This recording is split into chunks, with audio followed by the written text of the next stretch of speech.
আসসালামু আলাইকুম। আজকে আমি আপনাদের সাথে মুগ ডাল দিয়ে মুরগি মাংস রান্না শেয়ার করব। এটা রান্না করতে যেরকমই খুব সহজ ও খেতে খুব মজাদার হয়। এখানে আমি মসুর ডাল নিয়েছি 1 কাপ ও মুগ ডাল নিয়েছি 1 কাপ। মুগ ডাল প্রথমে কড়াইতে দিয়ে ভালো করে ভেজে নিয়েছি।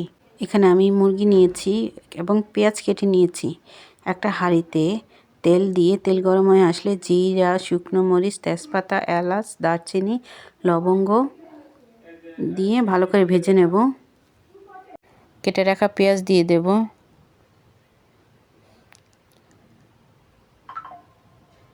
পেঁয়াজ হালকা ভেজে নেব। পরিমাণ মতো আদা রসুন বাটা দিয়ে দেব।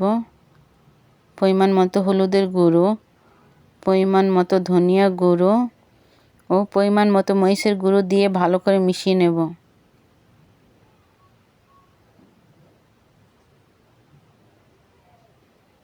সামান্য একটু পানি দিয়ে মশলা ভালো করে কষিয়ে নেব।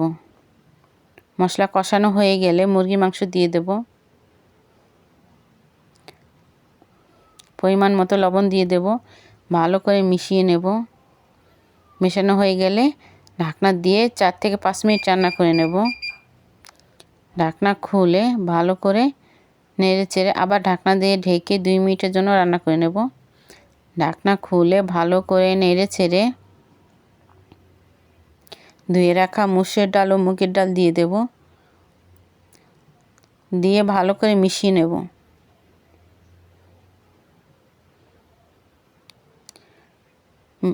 মেশানো হয়ে গেলে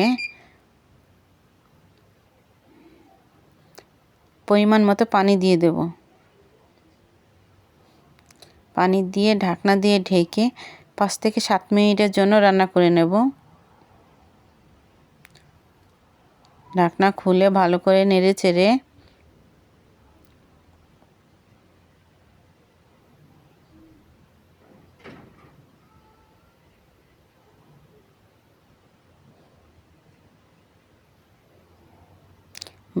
ভেজে রাখা জিরের গুঁড়ো দিয়ে দেব।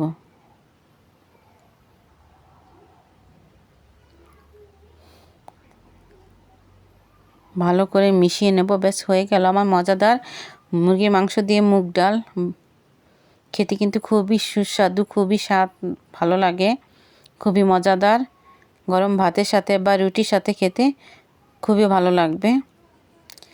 এভাবে অবশ্যই মুগ ডাল দিয়ে মুরগির মাংস রান্না করে খেয়ে দেখবেন এবং কি আমাকে কমেন্ট বক্সে জানাবেন যে রান্নাটা কেমন হলো। নতুন হলে আমার চ্যানেলটি সাবস্ক্রাইব করবেন ও বেল আইকনটি অন করে রাখবেন। আজকে এই পর্যন্তই। সবাই ভালো থাকবেন। আল্লাহ হাফেজ।